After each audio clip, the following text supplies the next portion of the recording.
그래서 이 사용과 관련해서는 제가 이따 또 뒷부분에서 상세하게 설명을 드릴 거고요. 이 지금 지리외신 조금 보시면 수선 항목의 추가와 삭제 같은 경우 이제 많이들 여쭤보시는데 수선 항목을 추가하는 거는 우리 가능해요. 아까 제가 공용 부분 주요 시설물일 경우 입주자들의 의견을 반영해서 장기 수선 계획에 추가 반영 후 사용할 수 있다라고 말씀드렸고 이제 별표 1에 없는 사항이지만 뭐 그냥 그 단순 소모성 부품들이다. 이런 경우에는 수선 유지비로 사용하실 수 있다고 말씀드렸었죠. 그리고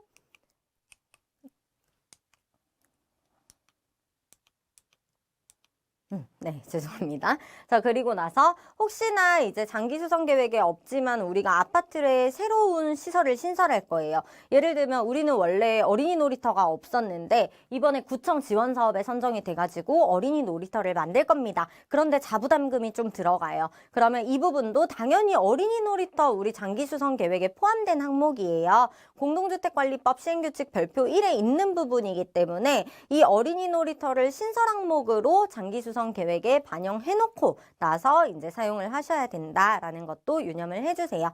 그리고 이런 경우 같은 경우에는 이제 정기 조정 시기가 마침 딱 도래했다면 좋겠지만 그렇지 않다면 우선적으로 계획서를 먼저 조정을 하고 나서 집행을 하셔야 되는 거기 때문에 입주자 과반수 서면 동의를 받아서 조정을 해주셔야 된다는 점도 같이 기억해 주시면 감사하겠습니다. 그 다음에 제가 방금 전에 총론 설명드렸었잖아요. 집행 시기를 조금 예외적으로 적용을 해가지고 장기 수선 계획의 집행 시기, 우리 계획서에 명시된 시기보다 한 1년 정도는 좀 땡기거나 늦출 수 있다라는 조항을 총론에 명시를 해놓고 싶어요. 요거 가능할까요?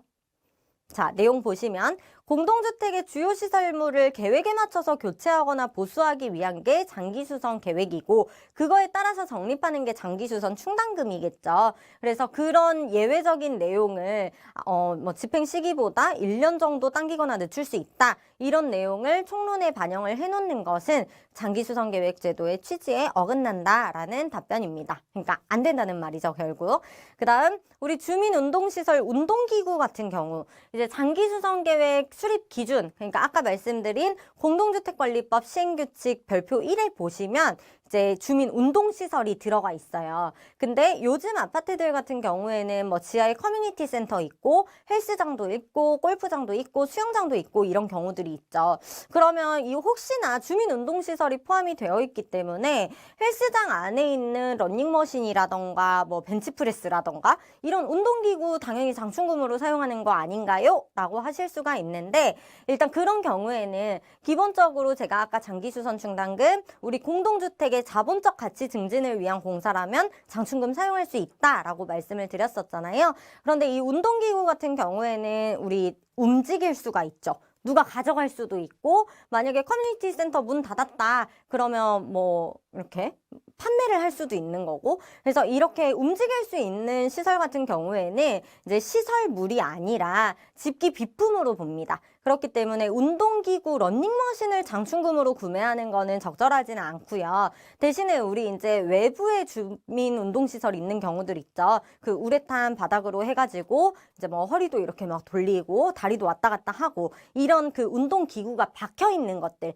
이런 것들은 들고 이렇게 가실 수가 없겠죠. 너무 무겁고 땅에 박혀 있기 때문에. 그래서 이런 것들은 시설물로 봅니다. 그래서 이런 그 운동기구들을 구입해서 설치하는 것까지 장충금으로 처리하는 거는 가능하세요. 그래서 아까 처음에 말씀드렸던 것처럼 이 금원을, 이 관리비를 누구에게 부담을 해야 할 것이냐. 이거는 사용자들이 사용하면서 지출되는 금액일까? 아니면 자본적 가치 증진을 위한 공사일까? 이런 것들을 좀 생각을 해주시면 장기수선 충당금과 수선유지비 개정 과목을 구분하시는 데 도움이 되지 않을까 싶습니다.